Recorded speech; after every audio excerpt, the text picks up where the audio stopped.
کیا ہو جب آپ کی خود کی اولاد آپ کے آمنے سامنے بیٹھ کر آپ سے باتیں کر رہا ہو پر آواز اس کی نہ ہو۔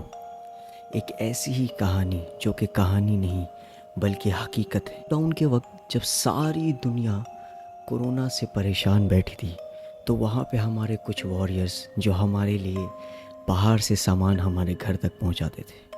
ایک ایسا ہی واریئر تھا ہمارے کولکتہ کے سینٹرل کولکتہ کے ایک چھوٹے سے گھر سے بلونگ کرتا تھا جس کا نام تھا امیر۔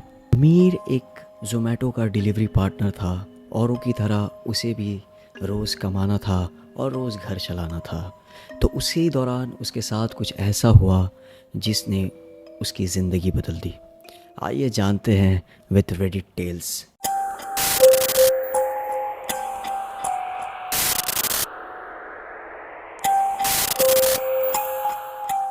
میں سے کچھ لوگ ایسے ہوں گے جنہوں نے زومیٹو لاک ڈاؤن میں بھی چلایا ہوگا ایز اے مجبوری، اور انہیں پتہ ہوگا کہ زومیٹو کا اسکیم کیسے ہوتا ہے۔ تو اگر جنہیں نہیں پتہ تو میں بتانا چاہوں گا، زومیٹو میں ایک ٹارگٹ دیا جاتا تھا جس میں 7، 12 اور 22 ڈیلیوریز کرنے پڑتے تھے، اور اس میں سے سب سے زیادہ بڑے ڈیلیوری 22 کے ہوتے تھے۔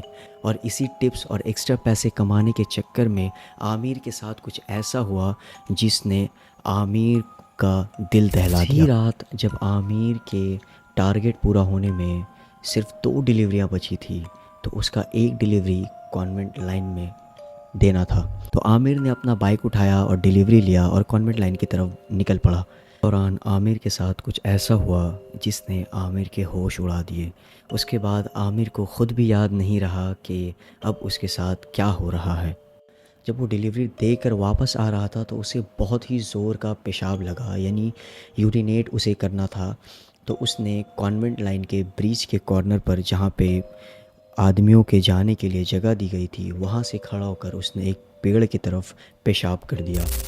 یہاں بڑے بزرگ کہتے ہیں کہ راتوں میں پیڑوں کے نیچے پیشاب نہیں کرنا چاہیے، یعنی یورینیٹ نہیں کرنا چاہیے، کیونکہ وہ پیڑ بھوتوں اور جنوں کے رہنے کی ایک جگہ ہوتی ہے، اور جب آپ کہیں پہ پیشاب کرتے ہو یا یورینیٹ کرتے ہو تو ان لوگوں کو تکلیف ہوتی ہے اور وہ آپ کو تکلیف پہنچانے کے لیے وہ آپ کے ساتھ بھی آ سکتے ہیں۔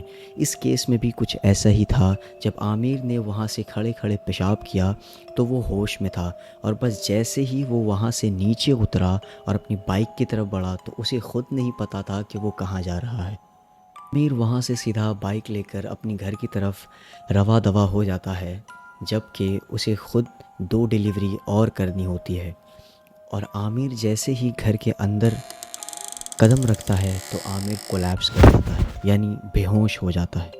عامر کا گھر گھستے ہی بے ہوش ہو جانا کسی اور کو ہوش میں لانے کی ایک نشانی تھی، یا پھر کہہ دو کہ ایک بہانہ تھا تاکہ وہ عامر کے اندر سے کوئی اور بول سکے۔ علی وہاں کھڑا ہو کر سب دیکھ رہا تھا، اور علی اتنا زیادہ گھبرا گیا اپنے بھائی کے گرنے کے بعد کہ اسے سمجھ ہی نہیں آیا کہ اسے کیا کرنا چاہیے۔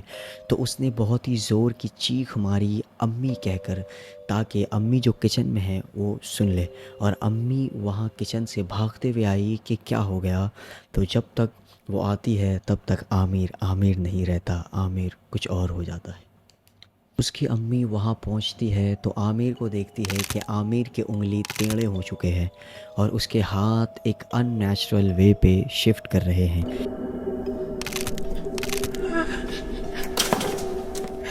جبکہ اس کے اسپائنل کارڈ سے وہ بہت ہی ویئرڈ طریقے سے روٹیٹ کر رہا تھا زمین پر، جو کہ ایک نارمل بندے کے لیے امپاسبل ہے ویسا کھڑا ہونا یا روٹیٹ کرنا۔ عامر نے اسی دوران بہت بار گھر سے بھاگنے کی کوشش کی تو علی نے اسے بہت ہی کس کے پکڑ لیا تھا تاکہ عامر گھر سے باہر نہ جائے، کیونکہ علی اور اس کی امی کو کہیں نہ کہیں یہ پتہ تھا کہ اگر عامر اب گھر سے باہر گیا تو یہ کبھی نہیں لوٹے گا۔ عامر کو اس حالت میں دیکھ عامر کی امی سے رہا نہیں گیا، اور عامر کی امی کو بس ایک ہی چیز یاد آ رہا تھا کہ ایک قرآنک ورس ہے جسے آیت الکرسی کے نام سے جانا جاتا ہے۔ انہوں نے بہت ہی زور شور سے اسے پڑھنا شروع کر دیا۔ جیسے ہی قرآنک آیت عامر کے کانوں تک پہنچا تو عامر اب عامر نہیں تھا، وہ عامر کے شریر میں کوئی اور بول رہا تھا۔ وہ جو بھی تھا، جیسا بھی تھا، لیکن اچھا نہیں تھا۔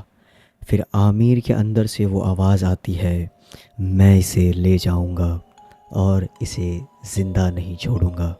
اسی دوران عامر کا ہاتھ پھر سے عجیب و غریب طریقے سے روٹیٹ ہونے لگا، ایسا جیسے کہ اس کے ایک ایک ہڈیوں کی چنک آواز اس کے گھر والوں تک کو سنائی دے رہی تھی۔ میں جن ہوں۔ کہا کہ آپ آخر کیوں میرے بیٹے کو پریشان کر رہے ہو؟ تو جن نے کہا کہ آپ کا بیٹا میرے گھر کے اوپر آ کر میرے ہی اوپر اس نے پیشاب کر دیا، یعنی یورینیٹ کر دیا، جس کی وجہ سے مجھے بہت غصہ آیا اور اب میں اسے لے جاؤں گا۔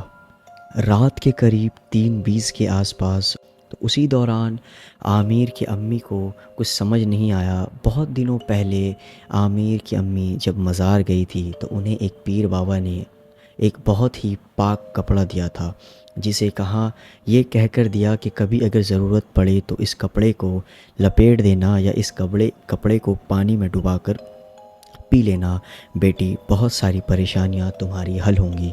تو عامر کی امی نے جھٹ پٹ اس کپڑے کو لایا اور اسی دوران عامر کے گردن کے اوپر لپیٹ دیا، اور بس لپیٹنا تھا کہ عامر نے اپنا اصلی روپ دکھایا۔ جیسے ہی عامر کے اوپر اس کپڑے کو لپیٹا گیا تو اندر سے آواز آنے لگی، میں چل گیا، میں چل گیا، میں چل گیا، مجھے بچاؤ، مجھے بچاؤ اور مجھے بچاؤ۔ ایسے ہی کر کے عامر کی بھی طبیعت تھوڑی تھوڑی ٹھیک ہونے لگی تھی، جبکہ وہ نکلتے ہی نکلتے عامر کے ساتھ اس نے کچھ ایسا کیا جو کہ عامر کو یاد تو نہیں تھا اب تک، لیکن اسے دیکھنے کے بعد وہ ساری چیزیں اسے یاد آ گئی تھی۔ اسی دوران اس کی امی اسے کہتی ہے کہ بیٹا جا کر نہا لے اور فریش ہو جا، یعنی پاک ہو جا۔ تو عامر جیسے ہی اپنا کپڑا کھولتا ہے میں موٹے موٹے بیمبوز کے داغ ہوتے ہیں، ایسا جیسے کہ کسی نے اسے بہت بری طرح پیٹا ہو۔ عامر کا پیک اور ٹارگیٹ مس ہو گیا تھا، جس کی وجہ سے اس کو ویکلی اماؤنٹ بہت کم ملا اور جس سے وہ انسیٹسفائی تھا۔ تو اس نے ایک ایسا کام کیا جس سے آپ بھی سن کر شاکڈ ہو جاؤ گے۔ اس نے اپنا بیگ اٹھایا، زومیٹو کا بیگ اٹھایا، اپنی ایکٹیوا کی چابی لی اور گھر سے نکل پڑا، اور ٹھیک اسی وقت 1:30 پر ٹھیک اسی جگہ پہ واپس جا کر اس نے پھر وہاں کھڑے ہو کر پیشاب کر دیا۔ کہانی کو سننے کے بعد آپ کی کیا رائے ہے اور آپ کو یہ سٹوری کیسی لگی؟ یہ کیا سچ میں ایک پوزیشن تھا یا پھر ایک مینٹل illness؟ کامنٹ سیکشن میں ضرور بتانا، and thanks for watching Reddit tells.